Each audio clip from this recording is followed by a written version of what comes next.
बात अजीत पवार से जुड़ी हुई है। कहा यह जाता है कि सियासत में कुछ भी स्थायी नहीं है, ना स्थायी दोस्त है और ना कोई दुश्मन। ऐसा ही महाराष्ट्र की सियासत में देखने को मिल रहा है। महाराष्ट्र में पवार परिवार एक बार फिर से एकजुट होने जा रहा है। चाचा शरद पवार और भतीजे अजीत पवार के बीच सुलह होती दिख रही है, क्योंकि अब अजीत पवार की पार्टी एनसीपी और शरद पवार की पार्टी एनसीपी शरद के बीच गठबंधन हो गया है।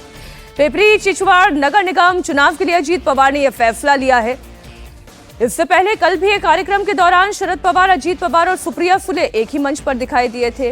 वो अलग की बात है, गौतम अडानी भी दिखाई दे रहे हैं इस मंच पे। बिल्कुल, गौतम अडानी अजीत पवार से बातचीत करते हुए दिखाई दे रहे हैं। सुप्रिया फुले मंच को संबोधित भी कर रही हैं। तो चाचा भतीजे में तो फुले हो गई।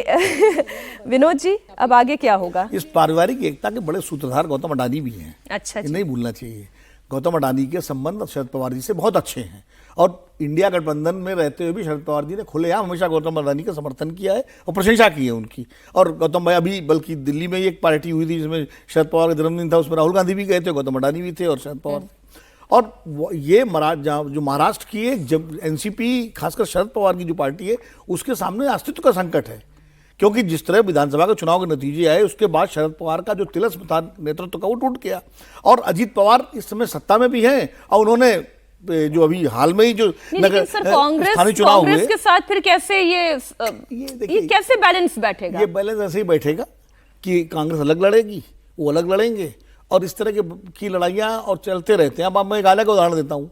बीजेपी और मेघालय की दोनों पार्टियां अलग लड़ी थी, एक दूसरे के खिलाफ चुनाव लड़े, बाद में गठबंधन कर लिया। तो भारतीय राजनीति में कौन कहां कब जाएगा, किसके साथ किसके खिलाफ, इसका कोई पहले बहुत क्विक कमेंट सर। देखो, ये पिपरी चिंचवाड़ में इनका हुआ है, बाकी पुणे में नहीं हुआ है।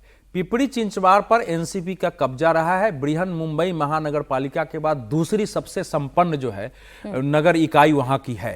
तो ये एक तात्कालिक गठबंधन है और वहां लोकल चुनाव में ऐसे हो रहा है।